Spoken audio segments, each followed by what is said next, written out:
Le 13 octobre 1972, le monde s'est simplement effondré.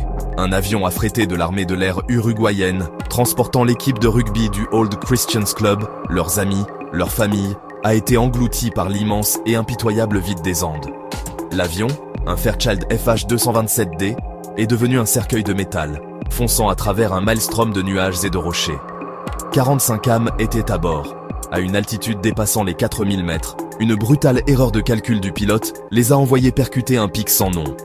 Le fuselage a ensuite dévalé une pente enneigée avant de s'arrêter brusquement.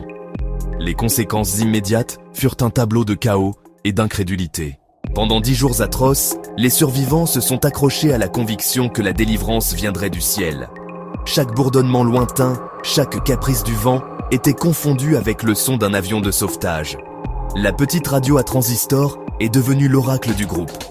Les avions passaient de trop haut, incapables de repérer le fuselage blanc camouflé. Ils ont tout essayé pour les signaler, mais leurs silhouettes se perdaient dans l'immensité. Le coup de grâce est arrivé le 11e jour. Blottis autour de la radio, ils ont entendu la nouvelle qu'ils redoutaient. La recherche officielle avait été annulée. Les autorités concluaient qu'il n'y avait pas de survivants. Les mots furent une peine de mort prononcée par les ondes.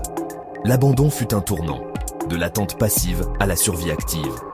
Nando Parrado a résumé ce choc d'une phrase. Avec la fin des recherches, un ennemi plus insidieux s'est imposé, la famine. Les maigres rations furent épuisées et la faim devint un tourment. Ils tentèrent le cuir et le coton. Aucune subsistance, seulement une distraction à la douleur. Les corps des leurs demeuraient conservés par la neige. L'idée taboue surgit, d'abord comme un murmure que tous repoussèrent. Roberto Canessa formula la conclusion terrible. Leur seule source de protéines résidait dans les morts. Dévots catholiques, ils affrontèrent un bouleversement spirituel et moral.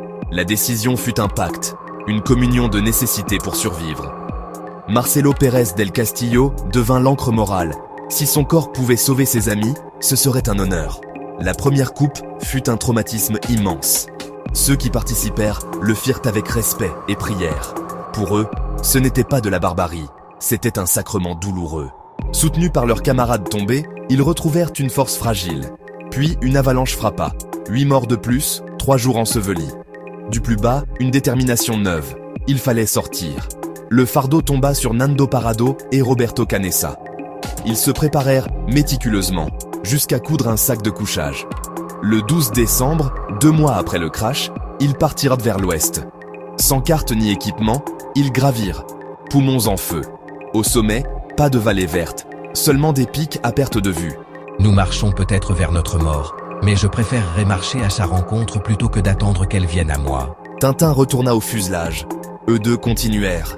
10 jours à trébucher, traverser, lutter contre l'épuisement. Enfin, des vaches. Et Sergio Catalan, berger de l'autre rive. Le sauvetage fut une joie pure, en contraste avec 72 jours de souffrance. Les hélicoptères arrachèrent les 14 restants à leur prison de glace. Les images choquèrent la planète. Des corps marqués, des regards entre extase et traumatisme. Soulagement immense, chagrin profond pour les perdus. Vite, les questions inévitables. Les rumeurs enflèrent. La presse reconstitua la sombre vérité. Le choc et la répulsion balayèrent l'opinion. Ils parlèrent sans honte, expliquant le tourment moral et le pacte de survie.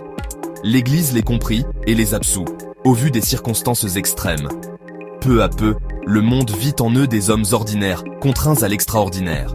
Ils honorèrent les 29 disparus, à jamais présents. Leur histoire interroge les frontières de notre moralité et de notre endurance. Face à la mort, l'instinct le plus puissant n'est pas seulement de vivre, mais d'aider les autres à vivre, même de la manière la plus impensable.